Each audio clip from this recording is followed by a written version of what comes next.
Hi, I'm Jane, and I'm really pleased to be here today presenting Sarah's second webinar, this time on analysing behaviour. I hope that by the end of this short webinar, you'll have some tools in which to be able to analyse your child's behaviour.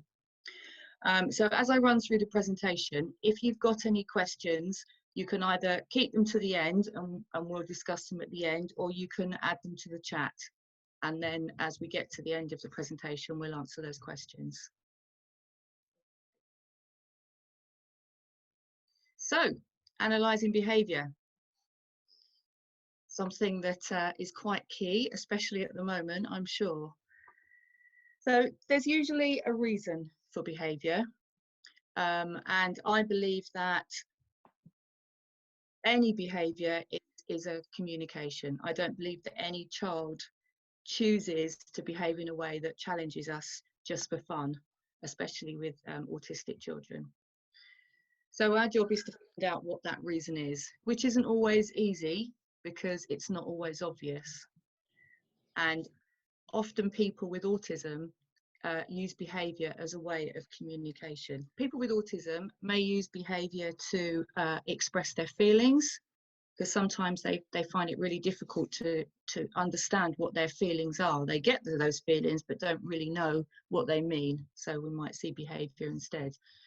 They can use it when they're confused, frustrated, don't know how to do something, they're scared or anxious, or they're feeling unwell or hungry.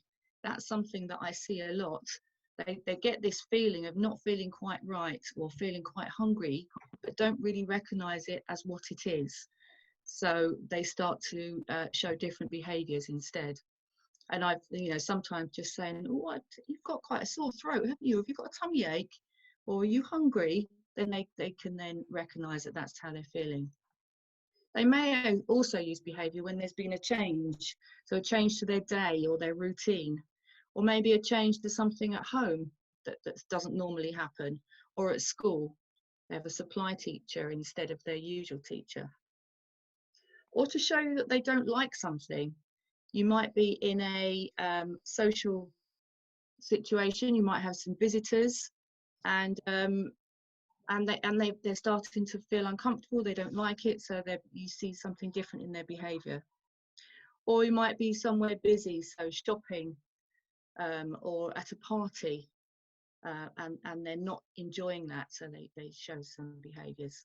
And sensory sensitivities, particularly if you're somewhere where it's too noisy or it's too bright, or there are smells coming from somewhere, so maybe someone's cooking or you're out shopping and they can smell the bread cooking, or you're walking past the fish counter, or even somebody's perfume or washing powder. And also their clothes, if they've got new clothes and they're a bit scratchy, something like that can cause them to feel really uncomfortable. So it's not always obvious what's going on, as I said before, and we need to try and see the world through their eyes. So we need to take a step into their world and really see what's going on. So how do we do that? There's a few ways we can do that. The first is by using an iceberg, and this was originated by Division Teach. So we can use the iceberg to help us work out the reasons for certain behaviours, including aggressive and also overly passive behaviours. So if we think about the story of the Titanic and the damage that was done to that huge ship, and it was the tip of the iceberg that was seen, and that's, that's the iceberg that's caused all this damage. But actually it was underneath the waterline that caused that huge amount of damage. So it's a bit like the behaviours we see. We sometimes see the tip of the iceberg, so we see the behaviour, the specific behaviour that we're observing, and then we try and deal with that. What we need to try and look at is what's beneath that waterline, what those underlying factors are, so the invisible things. So if we remember that the three key areas of difference for people with autism is communication and interaction, sensory sensitivities, restricted and repetitive behaviours, we can start to think, what is it that's causing that behaviour, looking at those 3 areas. And I've done an example here. So for those of you that are doing home learning at the moment, this might ring true for you.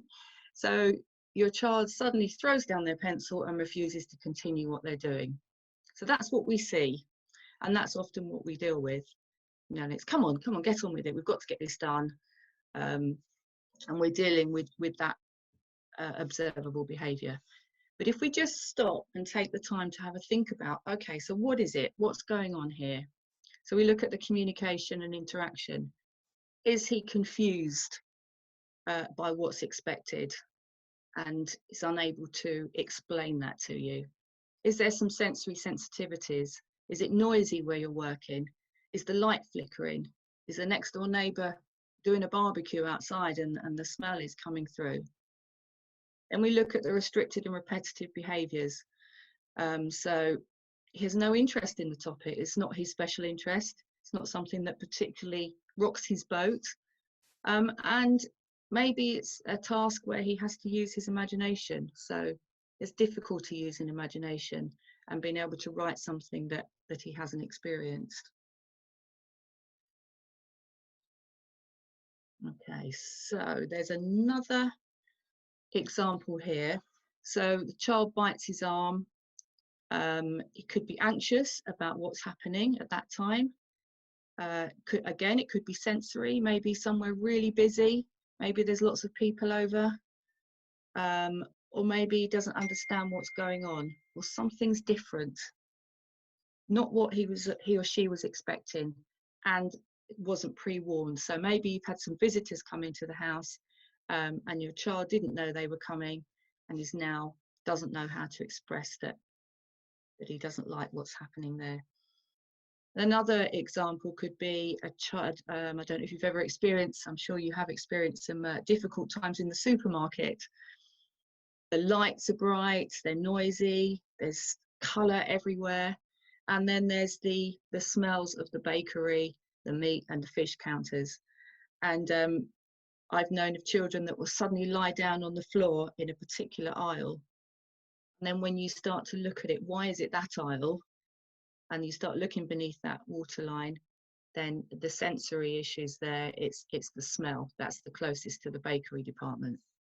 So you can use this iceberg for any behaviour that you're seeing. It just really gets you thinking about those differences for our children with autism, looking at those 3 key areas.